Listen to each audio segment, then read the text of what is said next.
이준석을 지지하는 그 2030이 있다면 이준석보다 훨씬 지적 수준이 떨어지는 애들만 최동석 인사혁신처장의 표현입니다. 형수 욕설로 공격하는 건 아주 비굴한 작태입니다. 형님으로 대표되는 전통적 체계와 이재명 대통령으로 대표되는 민주적 체계가 집안에서 부딪힌 거예요. 제가 부족함을 많이 느낍니다. 이 정도 창의적인 아부는 해야 높은 자리에 갈 수 있구나.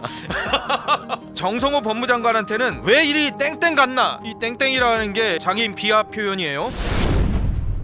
자, 이번에는 이분 얘기를 좀 해봐야 될 것 같습니다.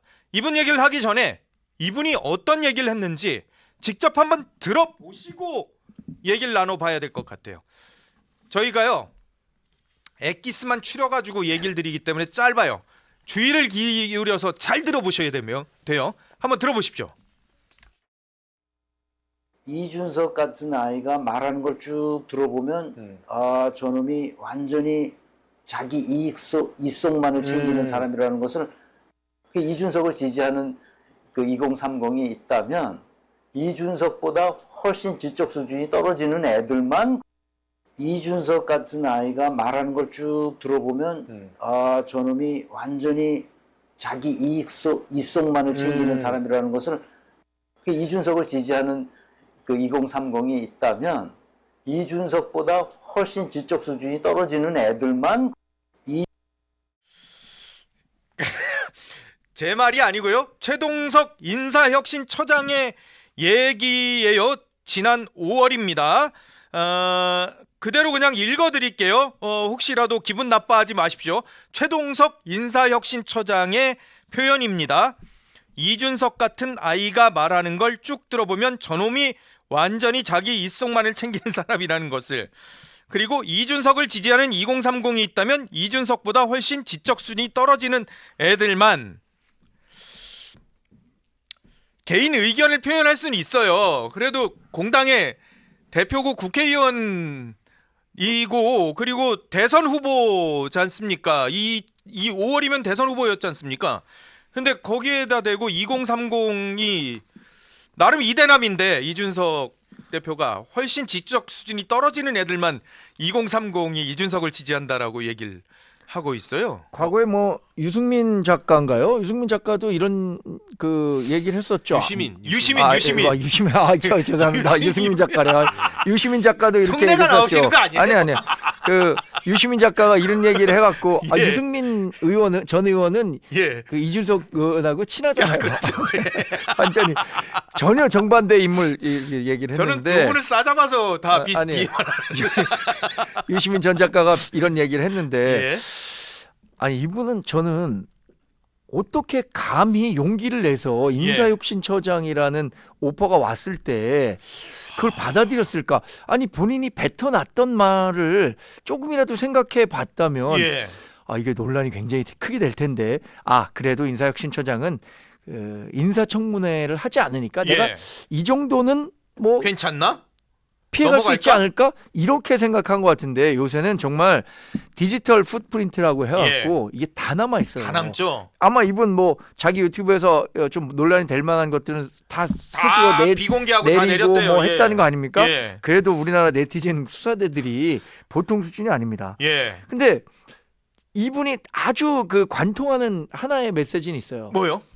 이재명 대통령에 대해서는 아첨해요. 칭송. 이재명 대통령은 민족의 축복이고 예. 개헌을 해서라도 20년 동안 대한민국의 예. 그 국가 운영을 맡겨야 될 뿐이에요. 이재명 형수에 대한 욕설 있잖아요. 예. 이건 하이데거가 얘기한 존재의 경험에 따른 아주 자연스러운 성장의 과정이에요. 성장의 과정이요? 존재의 경험의 성장 과정이라고 뭐 얘기했던가 그래요. 그리고 그 얘기를 한 게 뭐 우리나라 욕설은 서민들의 삶이 고달팠기 때문에 이 욕설로 다 승화된 거다. 이렇게 얘기를 합니다. 이것을 삑살이라는 사실을 있는 그대로 받아들이면 인간이라는 존재가 성숙해지는 경험을 할 수 그렇죠. 있거든요. 네. 이것이 바로 이재명의 삶이었어요. 그리고 뭐라 그랬냐? 이 사람이 이럴 수밖에 없었을까? 내가 이해하기 시작했어요. 형수 욕설로 공격하는 건 아주 비굴한 작태입니다. 라고 얘기를 하고 있습니다. 형님으로 대표되는 전통적 체계와 이재명 대통령으로 대표되는 민주적 체계가 집안에서 부딪힌 거예요. 라고 얘기를 하셨습니다. 그 이런 얘기했더라고요. 유시민 작가가 또 이런 얘기를 뭐냐면 현학적이고 어렵게 설명하는 사람들이 사기치는 사람들이라 그랬거든요. 네. 이분이 딱 전형적으로 그런 말을 하고 있는 거예요. 어렵게 얘기하시는 거예요? 네. 전통적 체계와 민주적 체계가 집안에서 부딪힌 거다. 그런 얘기 평소에 해요? 아니 저는 아니 저 차마 이걸 저희가 틀어드리질 못하잖아요. 아니 이 얘기는 예. 한마디로 그냥 반인륜적 폐륜 발언이지 예. 무슨 하이데거가 얘기한 존재의 경험의 삶의 성숙 과정이다 이렇게 얘기를 할 수 있냐 이거죠. 이것을 삑살이라는 사실을 있는 그대로 받아들이면 이라고 얘기를 하시잖아요.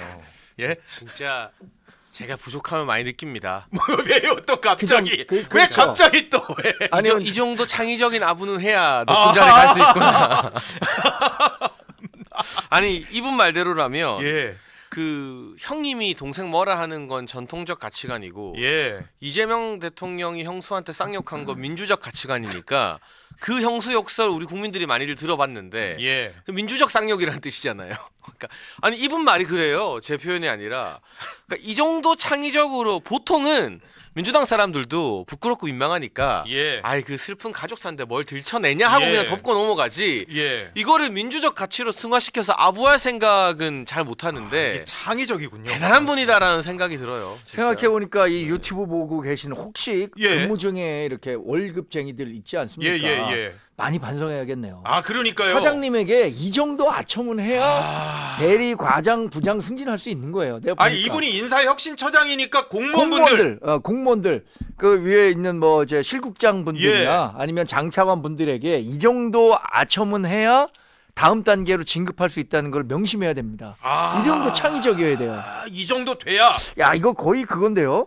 옛날 이승만 대통령이 방구를 딱 끄니까 이기붕 부통령이 각하 시원하시겠습니다 이거 했다는 거 그 수준인데요 지금 이거. 이거는 그러니까 지금 정 대변인이 말씀하신 것처럼 이분이 전체를 난사를 하고 있어요. 공격을 단 유일하게 한 분한테만 이재명 대통령한테만 거의 뭐 예수급으로 막 이렇게 찬사를 하시거나 그리고 또 이렇게 막 어려운 얘기로 그 상황들을 다 이해를 하려고 하고 막 이런 상황이었는데 근데 지금 현직 법무장관이세요. 이게 저 정성호 장관이 있지 않습니까? 물론 옛날 얘기지만 그리고 현직 지금 대미 협상을 총괄해야 되는 구윤철 경제부총리 겸 기획재정부 장관 이 두 분한테 뭐라 그랬냐? 기획재정부 장관한테는 이렇게 얘기를 했어요. 청와대하고 내각이 모피아 그러니까 기재부하고 마피아의 합성어예요. 모피아에 포획됐다. 그리고 당의 비하 발언 바로 노릇딱지 붙고요. 만약에 TV조선 본방송에서 누군가 이런 표현을 썼다? 그럼 바로 원 스트라이크 아웃. 이 사람 출연 정지예요. 영구 출연 정지되는 표현이에요. 이걸 정성호 법무장관한테 물론 당시에는 의원이었어요. 이런 표현을 썼던 분이에요. 그때 왜 그런 표현 나오는지 아세요? 왜 나왔어요? 그 추미애 법무부 장관이 뭐 아마 국회에 나와서 뭐 예. 좀 더 이렇게 좀 강경한 메시지를 냈는데 예. 제발 좀 그만 좀 하세요. 뭐 그 추미애 장관에게 조금 이렇게 그 제지하는 듯한 뭐 표현이 그렇지만 뭐 쫑쿠 주듯이 거예요. 이렇게 그랬나요? 그 얘기를 한 걸 두고 정성호 법무부 장관에게 당시 의원에게 예. 정성호 XX 같은 뭐 이렇게 표현한 거예요. 그러니까 얘기 들었죠. 이분의 그 기저 의식은 예. 그냥 개딸 대표 마인드예요. 그러니까 저 이재명 대통령에게 예. 조금이라도 부담이 되는 사람에게는 난사하고 이재명 대통령과 이재명 대통령을 칭송하는 사람에게는 예. 칭찬하고 가장 대표적인 게 그거 아닙니까? 조국 전 대표에 대한 평가가 예. 2024년 4월 총선을 계기로 극명하게 엇갈리잖아요. 예. 2024년 4월에 조국혁신당 만들어서 나오기 전까지는 조국 같은 인재를 키워내기 위해선 수많은 뭐 착오가 필요하고 예. 굉장히 칭송을 해요. 예. 근데 그때 이후로 12석이라는 조국혁신당을 만들잖아요. 예. 그 다음서부터는 사실 이재명 당시 민주당 대표에게는 정치적으로 좀 부담이죠. 그렇죠. 예를 들어서 예. 조국혁신당이 구속 안 되고 예. 이번 대선에 나왔었다. 그럼 이재명 대통령 어떻게 될지 당선됐겠습니까? 모르겠어요. 예. 그렇죠? 그럼요. 예. 그러니까 그런 식으로 이재명 대통령의 정치 행보에 부담이 되는 사람에게는 그냥 집중포화하는 거예요. 그러니까 인격 비하 발언 막 쏟아내는데 예. 그런 반대의 경우에는 그런 뭐 민족의 축복, 그래 낯뜨거운 얘기들. 저도 그래서 반성하고 있습니다. 저도 뭐 근데 한둘이 아니고 예. 강훈식 비서실장, 예. 유상호 정무수석, 윤호중 행안부 장관, 김경수 지방시대위원장, 예. 또 지금 당대표 후보인 정청래 의원 등등 네. 그 최동석 인사혁신처장한테 욕 안 먹은 사람 찾기가 더 힘들 정도라 가지고 이재명 대통령한테만 유일하게. 그러니까 이게 뭔가 정치적 성향의 문제가 아니라 예. 좌우를 가리지 않고 이 정도로 난사를 하는데 그 난사 수위가 우리가 입에 담으면 안 되는 비속어이고 예. 막말 뭐 욕에 가까운 거라고 보면 저는 인격적 결함이 심각하다고 평가를 할 수밖에 없습니다. 2020년 11월 17일 페이스북에다가 정성호 당시 의원을 향해서 이렇게 얘기를 했군요. 더불어민주당의 가장 큰 문제는 정성호 같은 인물들이 너무 많기 때문에 시민들의 마음을 사로잡지 못하고 있다는 점. 왜 일이 땡땡 같은가? 나의 정체는 무엇인지 스스로 생각해 보길 바란다. 아직까지 제대로 공수처 하나 설치 못한 이 땡땡 같은 인물들이 너무 많다는 것이 우리 정치의 비극이다. 이런 얘기를 했군요. 그러니까 아까 말씀드렸습니다마는 이른바 개딸들이 얘기했었던 그런 급진적이고 강경한 상황들을 받아내지 못한다면은 정성호 의원이 사실 이재명 대통령의 정말 최측근, 어떻게 보면은 굉장히 사적으로도 가까운 그런 인물인데도 이렇게 난사를 했던 바로 그분이 최동석 현재 인사혁신처장이라는 거예요. 레드팀으로서의 역할을 정성호 법무장관이 일정 부분 했잖아요. 그럼요, 당연히요. 이재명 대통령이 갖고 있었던 부정적 이미지를 좀 완화하기 위한 또 예. 이렇게 극단으로 가는 것을 막기 위해서 정성호 법무장관이 상당히 합리적인 분이라는 평가를 보수 맞아요. 진영으로부터 받는 그렇죠. 분이잖아요. 예. 그런 역할을 했음에도 불구하고 그런 역할을 맡긴 상황극에도 불구하고 이재명 대통령에게 조금이라도 불리한 얘기하면 이렇게 비판 소리를 높였던 거죠. 이재명 대통령에 대해서는 5년으로도 임기는 부족하다. 헌법을 고쳐서라도 임기를 길게 했으면 좋겠다. 이런 표현을 썼던 분인데